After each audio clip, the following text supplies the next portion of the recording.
बात को भी मानता रहा, क्योंकि मेरे जीवन में भी कई ऐसे क्षण आए जहां पर मुझे संघर्ष करना पड़ा। कई बार हताश होकर के मैं पूज्य बाबूजी से, जब वो जीवित थे, तो उनके सामने जाकर के कहता था कि बाबूजी, जीवन में संघर्ष बड़ा है। तो उन्होंने बहुत अच्छी बात बताई। उन्होंने कहा कि बेटा, जब तक जीवन है तब तक संघर्ष है।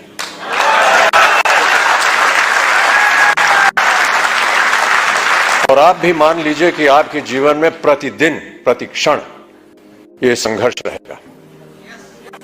और आप लोगों को वादा करना पड़ेगा कि ये संघर्ष में आप लगे हैं, आगे भी आगे आप संघर्ष करते जाएंगे, ताकि जो भी कार्य आप उठाएं उसमें वो संघर्ष जो है वो नजर आए।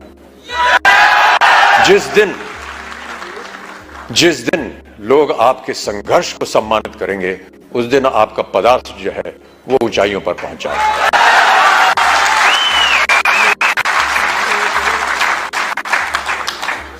एक संस्कृत का श्लोक उन्होंने मुझे बताया कि सूर्योदय चास्तमय चशाइनम जहाति लक्ष्मी रवि चक्रवर्तीनम। माने ये कि सूर्य उदय होने से लेकर के और अस्त होने तक जो इंसान सोता है, वो चाहे चक्रवर्ती राजा भी क्यों ना हो, उसकी धनराशि जो है वो गायब हो जाती है। तो सूर्य उदय होने से पहले आपको उठना पड़ेगा, तो आगे बढ़ाना पड़ेगा।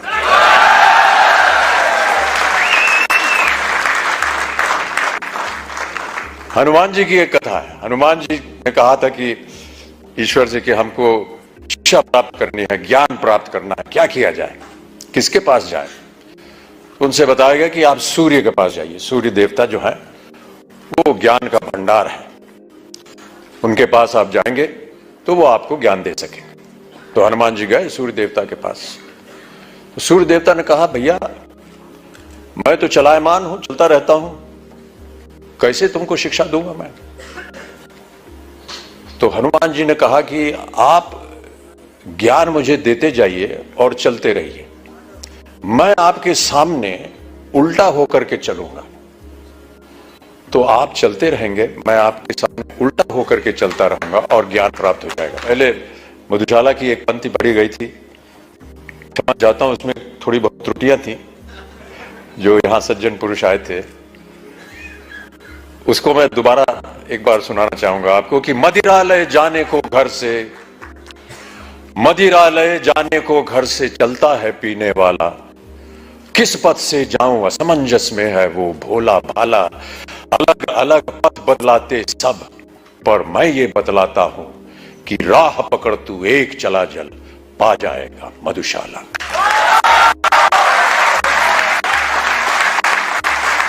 एक और बहुत सुंदर कविता है, उसके कुछ क्षण पढ़ देता हूं आपके लिए। यह है, लहरों से डरकर नौका पार नहीं होती और कोशिश करने वालों की कभी हार नहीं होती।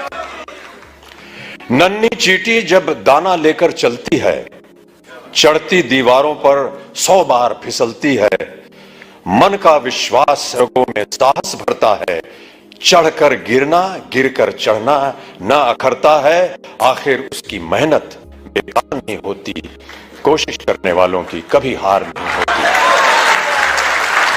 तो आपकी कोशिशें हमेशा बनी रहें।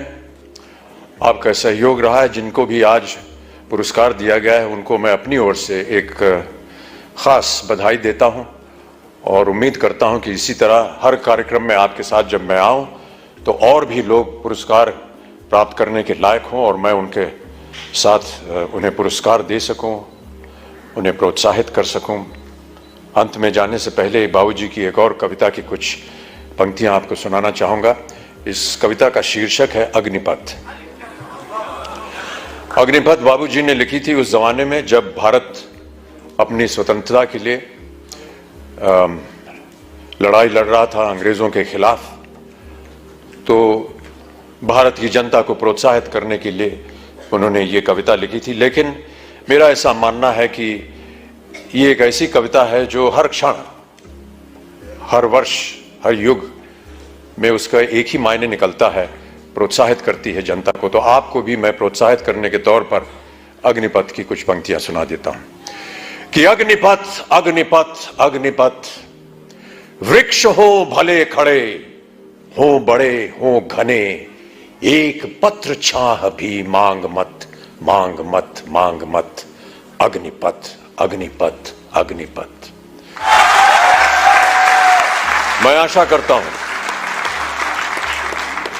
कि आप सब इस अग्निपथ को स्वीकारें और इस पथ पर चलकर अपने श्रम से, अपने कार्य से इस अग्नि परीक्षा को पार करें और ऐसी ऊंचाई पर पहुंचाएं जहां विश्व भर में इसका नाम हो।